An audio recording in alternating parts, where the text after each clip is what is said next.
क्या आपने कभी सोचा है कि उन पहाड़ों का क्या हुआ जिन्हें काट कर एक अजीम शान तहजीब ने अपने घर बनाए थे?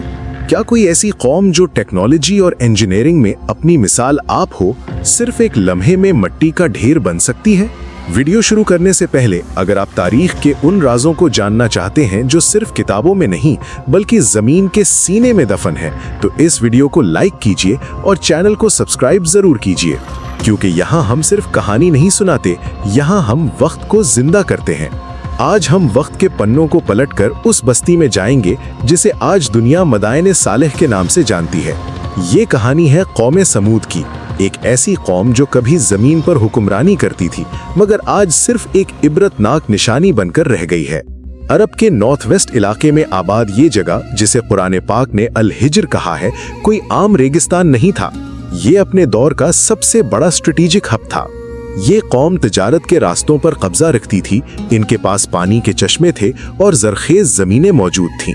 मगर समूद की असली ताकत सिर्फ उनकी दौलत नहीं थी, उनकी ताकत उनके हाथों में थी। वो आम मिट्टी या ईंटों के घर नहीं बनाते थे, वो पहाड़ों के सीने को चीर कर उनके अंदर महल तराशते थे। आज भी जब मॉडर्न इंजीनियर्स सऊदी अरेबिया में मौजूद इन खंडरात को देखते हैं तो हैरत में डूब जाते हैं। इतनी बारीक बीनी, इतने परफेक्ट एंगल्स और इतनी मजबूती, हजारों साल पहले बगैर किसी मॉडर्न मशीन के ये सब कैसे मुमकिन हुआ?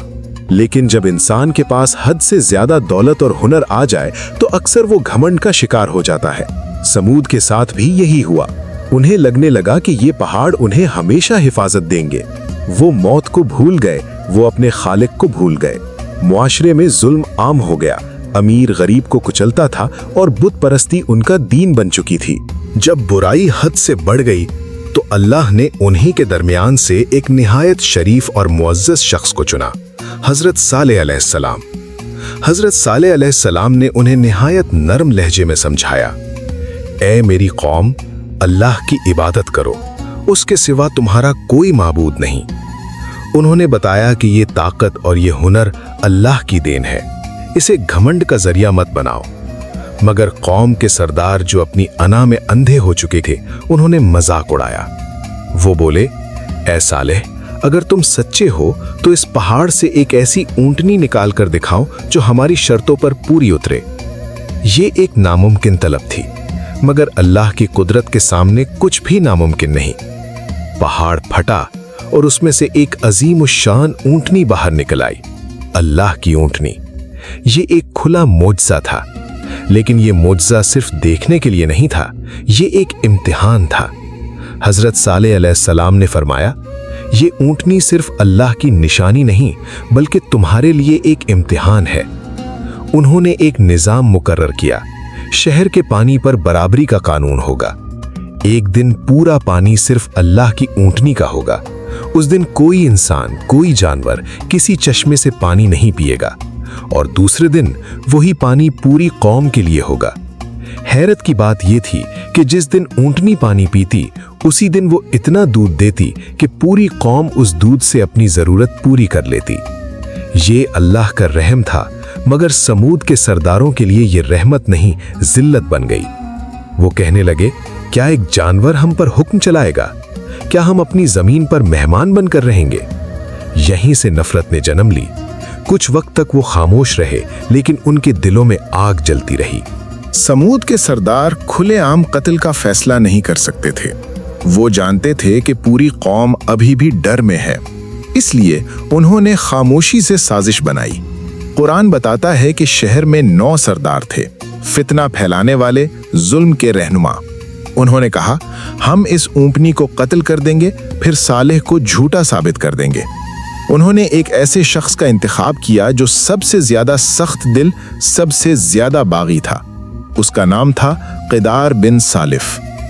वो कौम का हीरो समझा जाता था, ताकतवर, बेरहम और घमंड से भरा हुआ। उस रात शहर पर एक अजीब खामोशी छाई हुई थी, जैसे हवा भी रुक गई हो। अल्लाह की ऊंटनी अपने पानी के दिन के बाद आराम से चल रही थी। क़िदार और उसके साथी छुप कर आगे बढ़े, ना कोई चीख, ना कोई आवाज। अचानक क़िदार ने अपना भाला उठाया और पूरी ताकत से ऊंटनी की रगों पर वार कर दिया।